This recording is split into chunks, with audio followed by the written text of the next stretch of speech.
On the evening of the 11th of December, 1936, in a 15-room house of rose-pink stone on a wooded hillside above Cannes, a 40-year-old American woman lay down on a sofa in front of a radio and wept. The house was called Villa Lou Viei.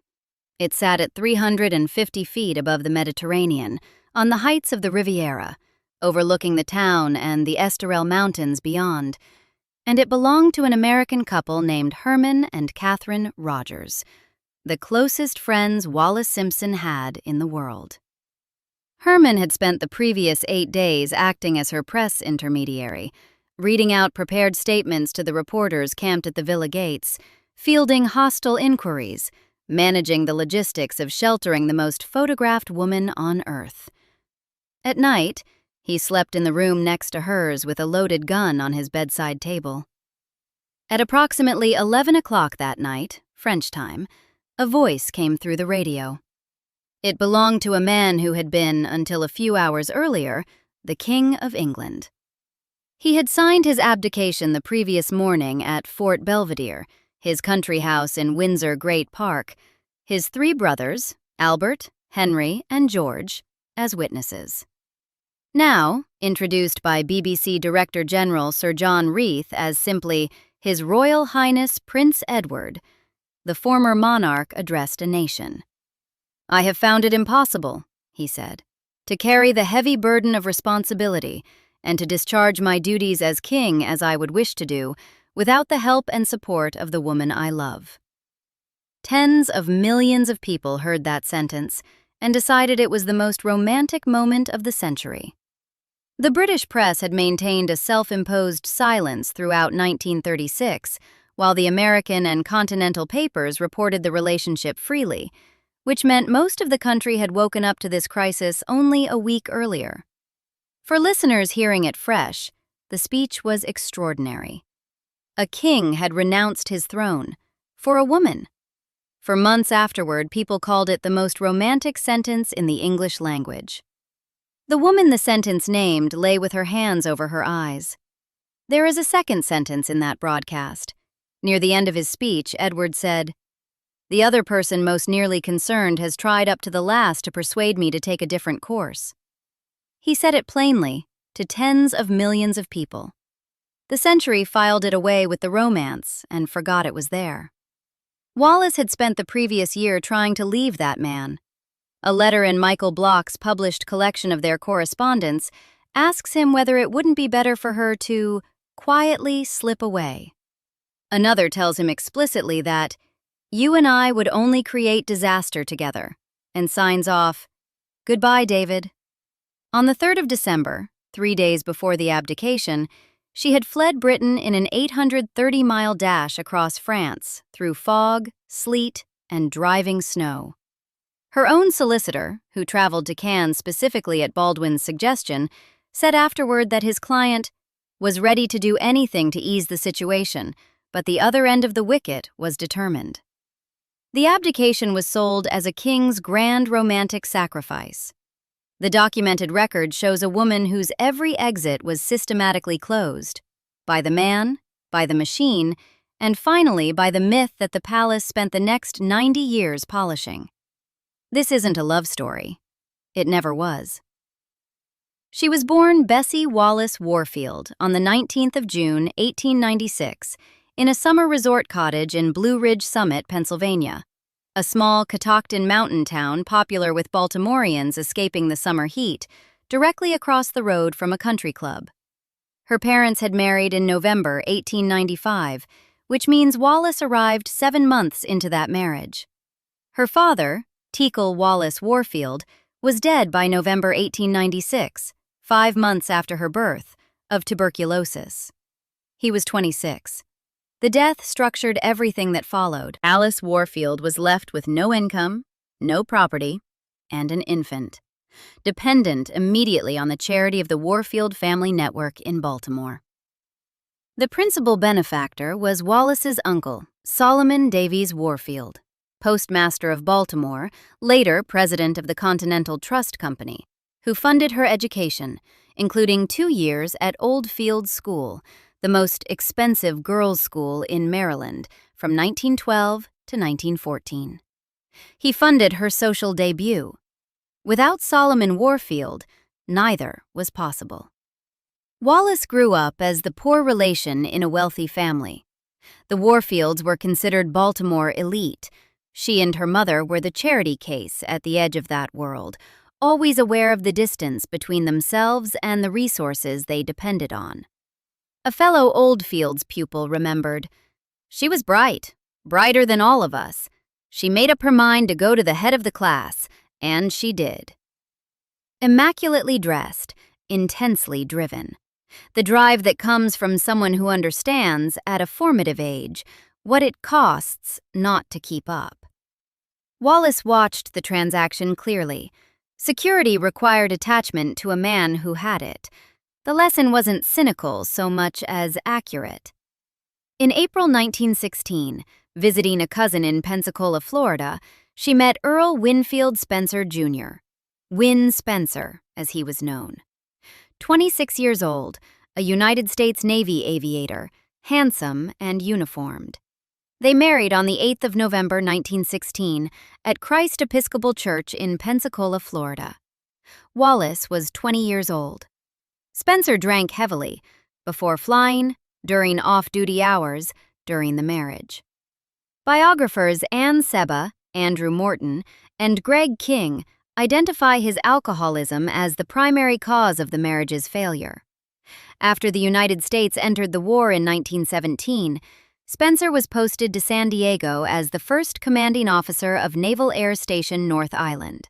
They remained in California until 1921, separated repeatedly afterward, and Wallis spent 1924 in China, staying for a year with Herman and Katherine Rogers in Peking, their friendship cementing in that period into something that would outlast everything else in her life.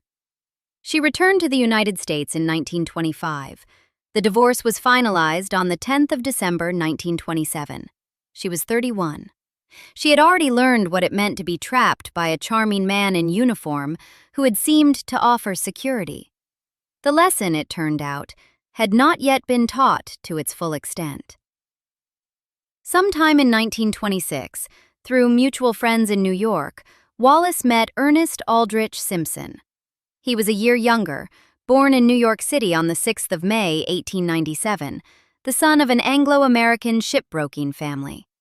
Educated at the Hill School and Harvard University, a British citizen after serving as an officer in the Coldstream Guards during the First World War, working for the family firm Simpson, Spence, and Young. Quiet, reliable, genuinely kind. Wallis accepted his proposal by telegram in the summer of 1927 while staying with the Rogers at Villa Lou Viei, the same hillside above Cannes where the abdication broadcast would reach her 9 years later. She wrote to her mother, "I am very fond of him, and he is kind, which will be a lovely change. Not passionate, not overwhelmed, fond." The calibration in that sentence is exact.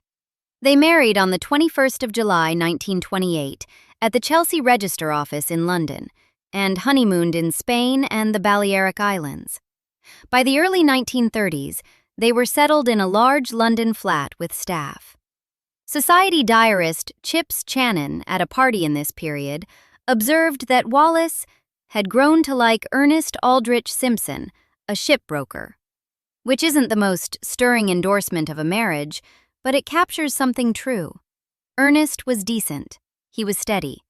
Andrew Morton's biography, Wallis in Love, describes the texture of the Simpson marriage with one particularly useful detail.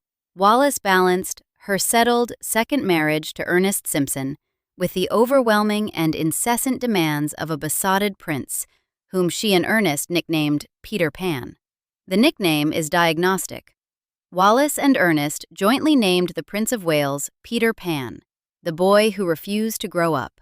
And the observation wasn't affectionate, it was clinical. The introduction had happened on the 10th of January, 1931. Thelma Furness, twin sister of Gloria Vanderbilt, wife of a British Viscount, and at that time the mistress of the Prince of Wales, invited Wallis and Ernest to Borough Court, her house near Melton Mowbray in Leicestershire. Edward, Prince of Wales, was 36, heir apparent, and had been in an emotionally absorbing relationship with Thelma for approximately 3 years. Before Thelma, there had been Frida Dudley Ward, the wife of Liberal MP William Dudley Ward, for well over a decade, from 1918 through to the early 1930s. Edward sent Frida more than 2,000 letters across those years. He attended her parties, accompanied her to concerts, arranged his schedule around her availability. When he finally ended the relationship after Wallis arrived, he did so without confrontation.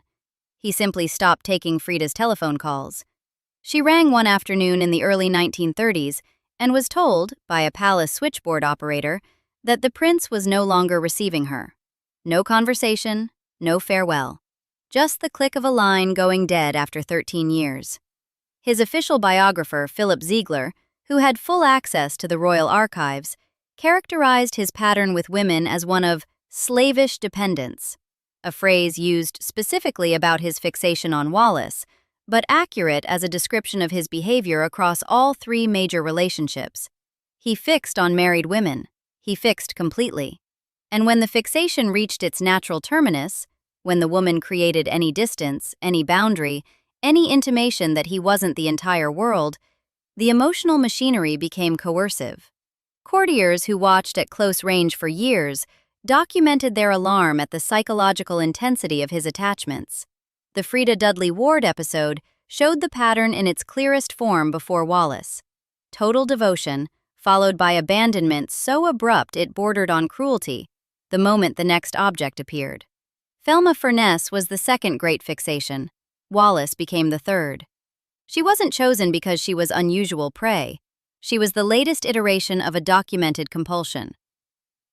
By 1932, Wallis and Ernest were regulars at Fort Belvedere, Edward's country house in Windsor Great Park, a castellated Gothic folly where he entertained a rotating cast of guests at weekend parties, pruned the grounds with his own shears, and existed at a comfortable remove from the constitutional duties he found stifling. By January 1934, while Thelma Furness was visiting relatives in America, Edward and Wallis became lovers. Thelma returned from New York to find herself replaced, as Frida Dudley Ward had been replaced before her, with the same abruptness. By the end of 1934, Ziegler's biography records, Edward was irretrievably besotted with Wallis, drawn specifically to what the official biography describes as her domineering manner and abrasive irreverence toward his position. In an existence defined by total deference from everyone around him, this was intoxicating. The significant problem with being in a relationship with someone drawn specifically to your management of them is that the management becomes permanent, compulsory, and eventually impossible to end. You can't manage someone out of dependence on being managed. The gifts escalated. Significant quantities of money and jewels, which contemporaries noted with documented alarm. He holidayed with her in Europe in February 1935, and again later that year. In the summers of 1934 and 1935, both Edward and Wallis stayed at Villa Lou Viei as guests of the Rogers. Alec Harding, Edward's private secretary, was so alarmed by the degree to which the affair interfered with official duties that he eventually committed his concerns to paper. By 1935, courtiers were formally filing them. Somewhere across 1935 and into 1936, Wallis wrote what has become known, in Michael Bloch's 1986 published collection of their correspondence, as the Goodbye David letter. In it, she wrote that she must really return to Ernest for a great many reasons, that she and Ernest were awfully congenial, that she felt secure with him, and that you and I would only create disaster together. Signed, Goodbye, David, Wallis.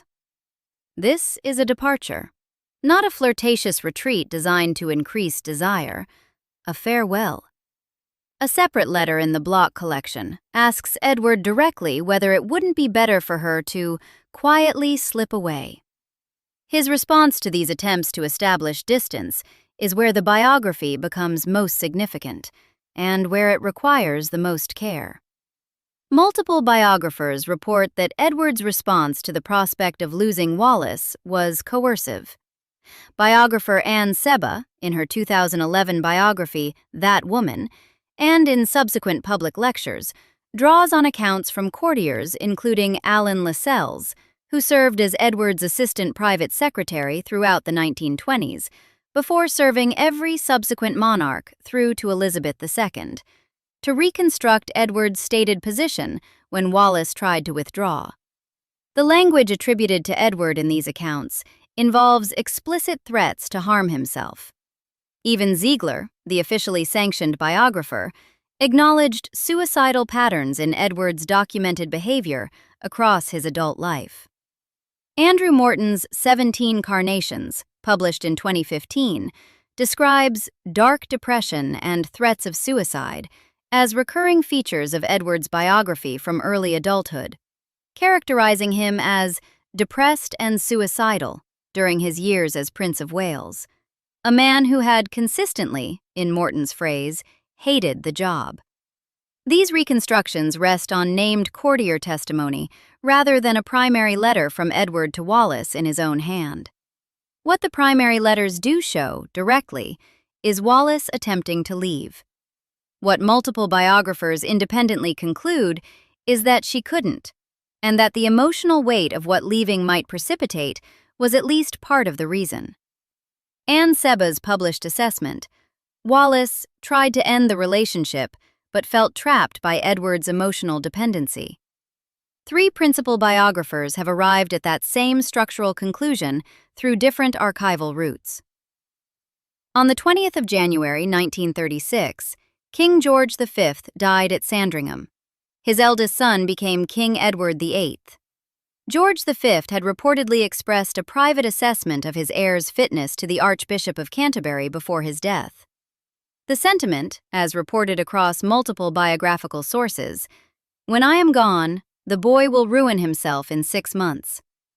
His reign lasted 10 months and 19 days. The affair became immediately a state problem. Baldwin met Wallis for the first time in May 1936 and found her unremarkable.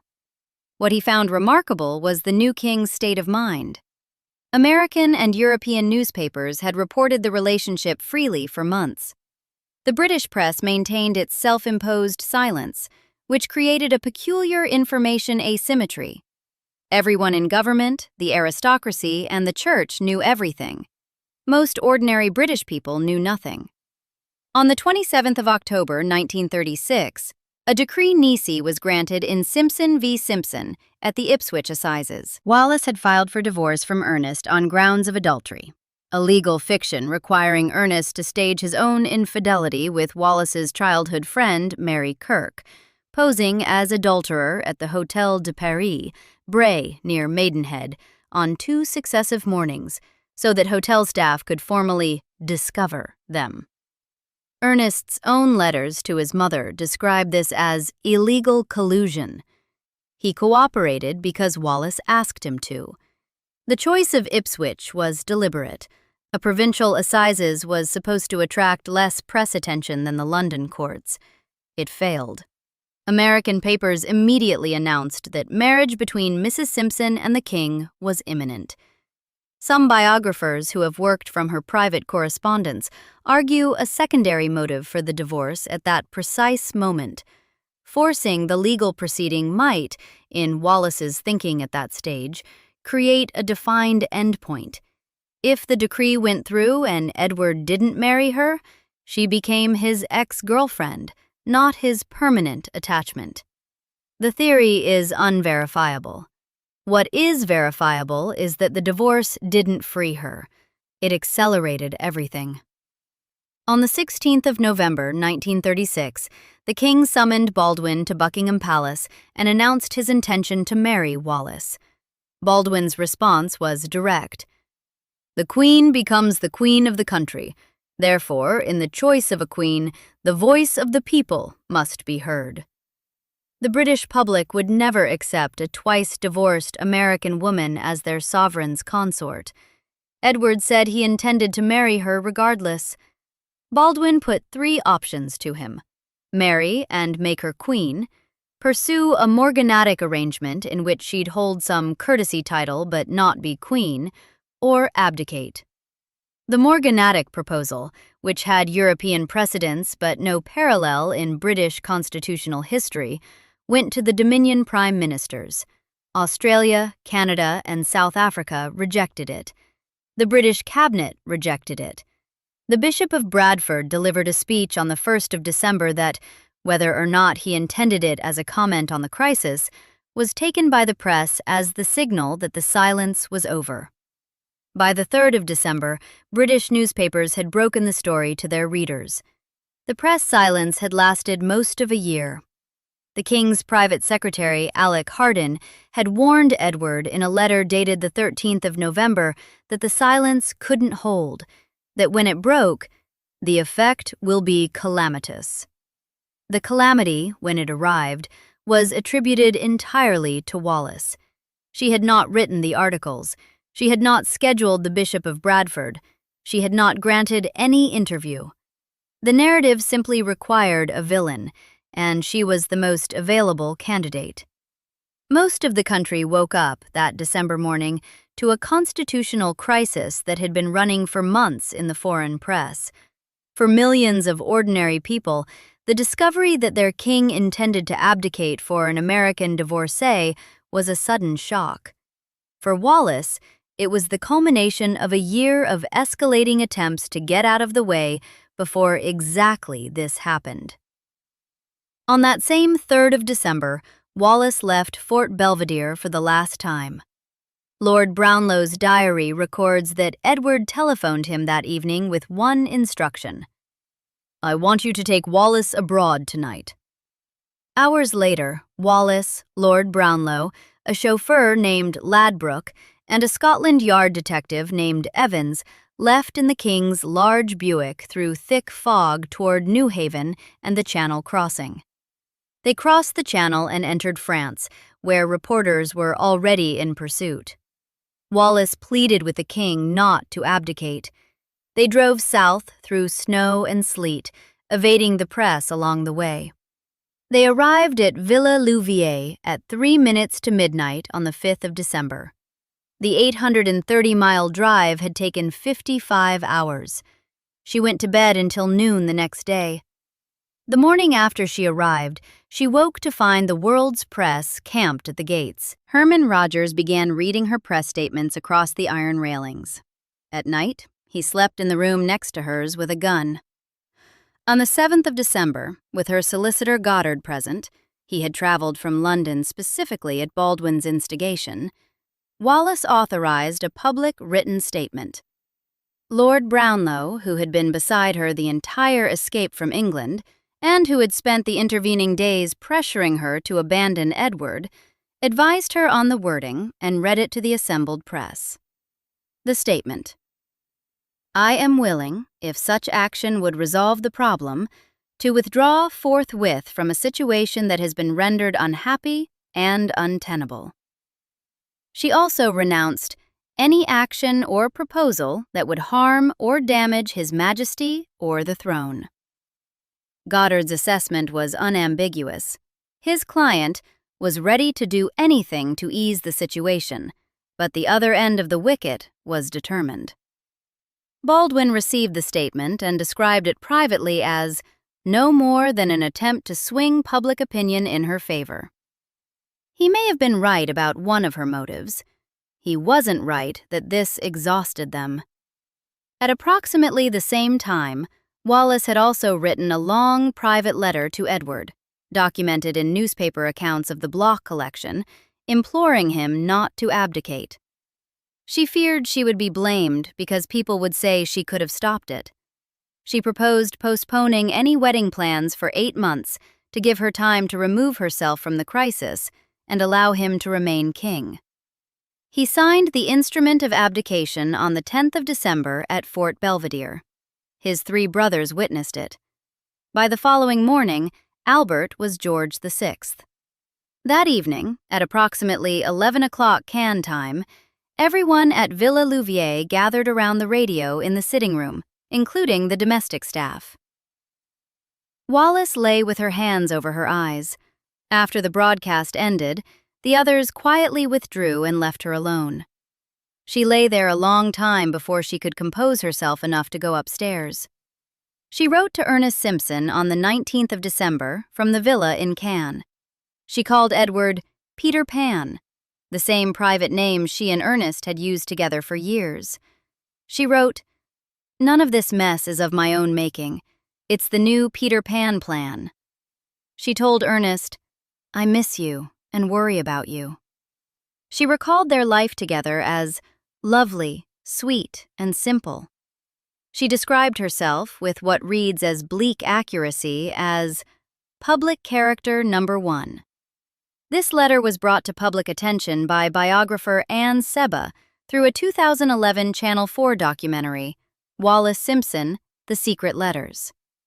Seba had accessed a cache of approximately 15 letters Wallis wrote to Ernest across 1936 and 1937. They were subsequently reproduced and discussed in multiple independent sources: Seba's own biography, That Woman, the History of Royal Women website, Paul Anthony Wallis's published essays, a feature in 9.com.au, making them among the most multiply corroborated evidence in this entire case. Other letters in Seba's collection document the earlier phases of the crisis. One written from Felixstowe in October 1936, before the Ipswich hearing, shows Wallis describing herself as small and licked by it all, terrified of what the court appearance would set in motion. Another, written approximately on the 30th of October, finds her describing herself as standing beside the grave of everything that was us, in farewell to Ernest. A letter Seba dates to approximately 1939, 2 years after the wedding, 8 years before Ernest's death, shows Wallis writing, "Wherever you are, you can be sure that never a day goes by without some hours thought of you and for you, and again in my evening prayers at night."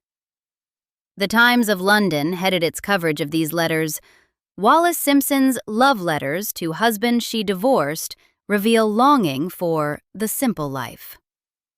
While the King of England was abdicating for this woman, the woman was writing to her ex-husband about how much she missed their life.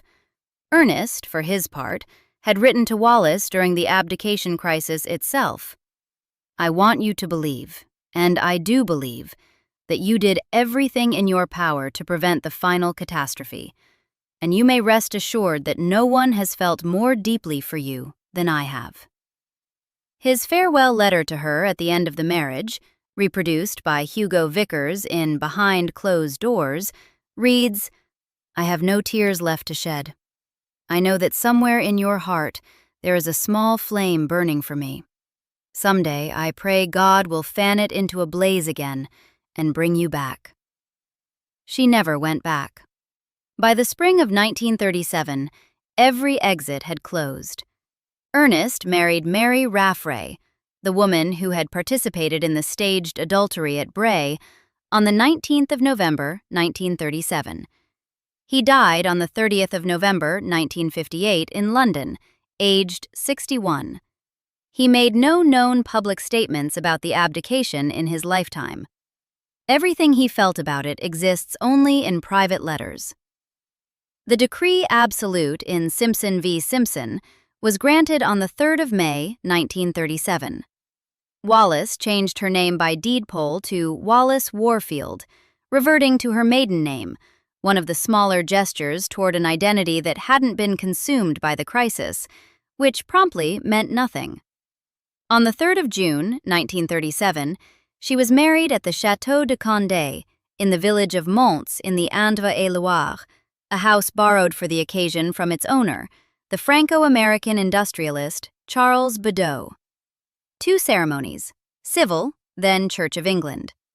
The religious service was conducted by the Reverend Robert Anderson Jardine, an Anglican clergyman who had volunteered in a private capacity after the Church of England refused official sanction.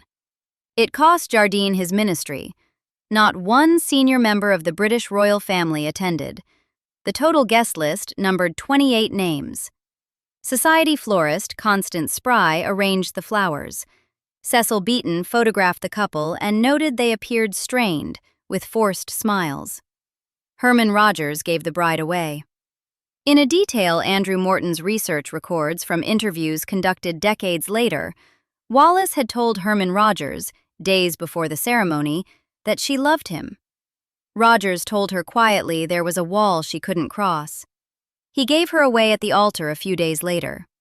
George VI granted his brother the title Duke of Windsor, but ensured the HRH styling was withheld from Wallis, a decision that had no legal basis, since it contradicted the normal rules of precedence that would have applied to any woman marrying an HRH.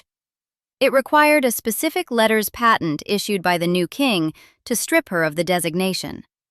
Edward resented it on her behalf for the rest of his life and made periodic, unsuccessful attempts to have the decision reversed. Wallis seems to have read it as one more confirmation of what she already knew. She wasn't wanted. She was just attached. Charles Bedeau, who had lent them the wedding chateau and who later arranged their German tour through his Nazi connections, was arrested by the FBI in 1943 on charges of trading with the enemy. Less than 7 years after the wedding at his chateau, he was in American custody. He died in 1944 while awaiting trial in Miami. On the 22nd of October, 1937, 4 months after the wedding, Edward and Wallis visited Adolf Hitler at the Berghof. Edward had organized the German tour himself. The logistics were arranged through Bedeau's connections into Nazi Germany. The photographs exist and are irrefutable. The former King of England, his wife beside him, at the mountain retreat of the German Chancellor. Andrew Morton's 17 Carnations draws on the Marburg files, captured German diplomatic correspondence, to establish that information from Edward's papers was reaching the German embassy. The Duke was never prosecuted. Both the British and American governments monitored the couple during the wartime years, and J. Edgar Hoover's FBI opened a surveillance file on them that is publicly accessible through the FBI vault, tracking their activities through the Bahamas posting of 1940 to 1945. In July 1940, with German forces advancing through France and the Windsors stranded in Portugal after fleeing the continent, Winston Churchill, now Prime Minister, dispatched Edward to Nassau as governor of the Bahamas. The appointment was widely read as a way of keeping the Duke at a safe distance from German intrigues that had begun accumulating around him in Lisbon. Edward resisted. Churchill insisted. Edward eventually complied and arrived in Nassau with Wallis in August 1940. Nassau wasn't Paris. The Bahamas in wartime were hot, provincial, and removed from the world Edward had known. As governor, he gave speeches, opened fêtes, reviewed colonial police. Wallis organized Red Cross welfare work and inspections of local housing. She was photographed touring Nassau slums and reporting on conditions she found inadequate. She had no formal diplomatic status, no salary, no title that wasn't entirely dependent on his appointment. When Churchill wanted Edward to do something, the instructions went to Edward. When Churchill wanted Edward to stop doing something, namely, continuing to make potentially defeatist remarks to American diplomats, the warning also went to Edward. Wallis didn't receive briefings. She attended functions. Edward relinquished the Bahamas posting in March 1945. They returned to Europe. The war had made the Nazi photographs impossible to set aside, and the British government had no appetite for granting the Windsors any meaningful official role in the peace. They were permanently superfluous. After the war, the Windsors settled at 4 Route du Champ d'Entraînement, a mansion on the edge of the Bois de Boulogne in Paris. They divided their time between the Paris house and a country retreat in the Île-de-France, between Paris and New York, between parties attended and parties thrown, between the Riviera and the Spanish coast in summer. Society magazines photographed them. From the outside, it resembled a glamorous exile. From the inside, by multiple accounts from people who knew the household, it was an elaborate boredom sustained by routine and a slowly diminishing circle of friends and associates. The circle's contraction was gradual but inexorable. The people who had known Edward as Prince of Wales aged and died. Their children had grown up with George VI's version of the monarchy and had no particular loyalty to the Duke. The British establishment had never fully accommodated the Windsors. Invitations to official events were limited. Access to Britain was complicated by Edward's insistence that any return required official recognition of Wallis's HRH status, which George VI refused and Elizabeth II declined to revisit. He had effectively designed a condition for their return that he knew would never be met, which allowed him to present his permanent exile as a point of principle rather than the consequence of choices he had made. Wallis wore the clothes and attended the dinners, and is described in contemporaries' accounts as a sharp, sometimes caustic presence at the table. Her wit deployed with an edge that her friend Lady Gladwin, in later years, remembered less charitably. She became rude, odious. She spent all her time staying in nightclubs until dawn and sending the Duke home early. Buzz off, mosquito! The 1970 BBC interview with journalist Kenneth Harris attracted 12 million British viewers. When Harris asked Wallis if she regretted what had happened, she said, "Oh, about certain things, yes. I wish it could have been different, but I'm extremely happy. Naturally, you've had some hard times, but who hasn't? You just have to learn to live with that." Edward reached across and clasped her hand. It looked, from outside, like tenderness. Edward was diagnosed with throat cancer in 1971. He was a frequent smoker. Wallis had always disapproved of it, calling it a dirty habit in the Harris interview, a remark that tells you something about how she spoke to him in private. He died on the 28th of May, 1972, in the Paris house at 77. Queen Elizabeth II had visited 10 days before his death, during a state visit to Paris. She was photographed with Wallis afterward.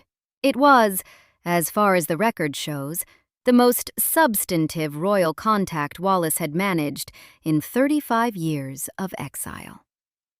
After his death, Wallis remained in the house in the Bois de Boulogne. She was 75, increasingly frail, and increasingly isolated. The Paris social circle that had sustained the Windsors had aged and contracted.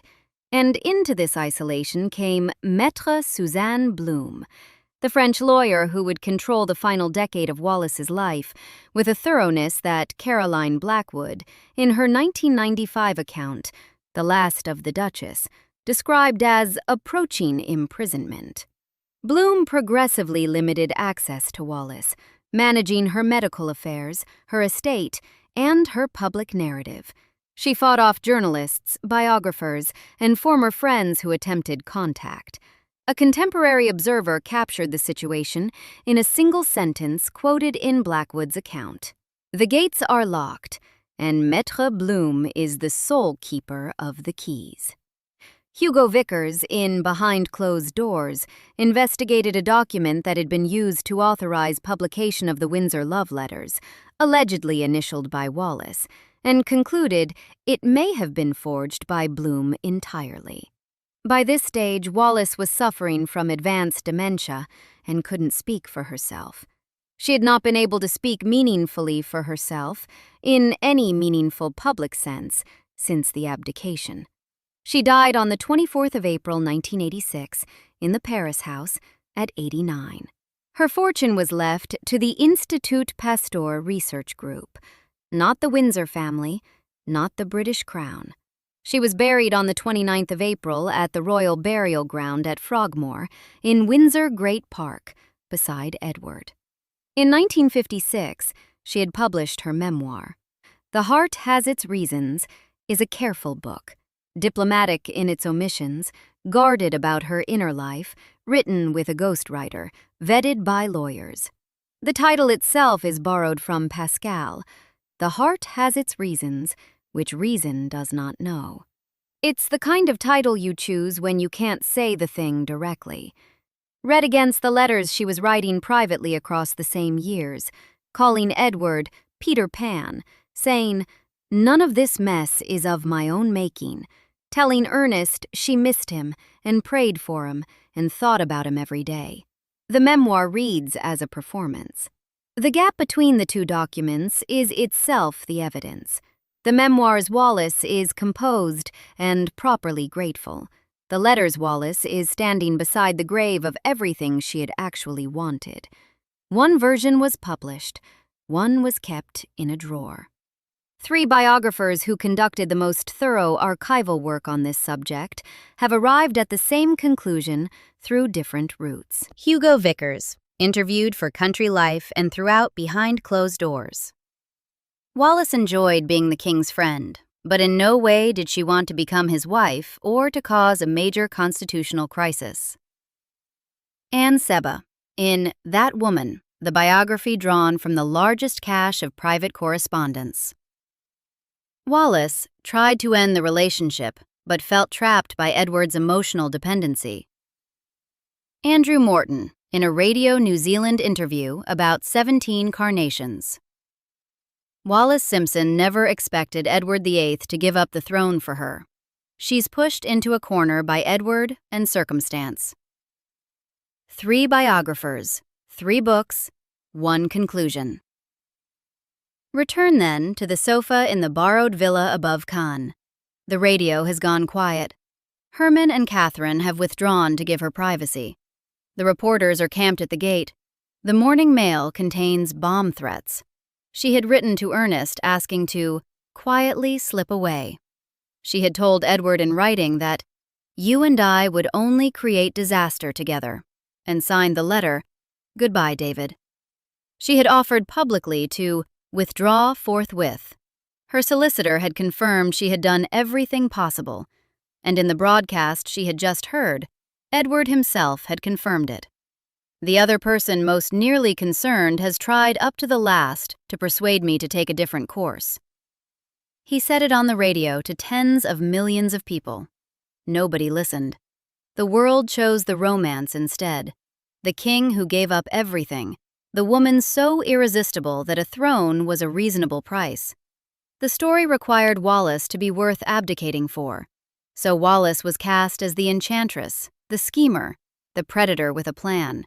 The alternative, a man who hadn't particularly wanted to be king, who had spent his adult life in compulsive emotional dependency on married women, who had abruptly discarded Frida Dudley Ward without a word after 13 years, the moment a new fixation arrived, and who responded to the prospect of losing Wallis with what multiple biographers characterize as coercive threat before finally making a unilateral decision that permanently destroyed the life of the woman he claimed to love, wasn't the story anyone wanted to sell.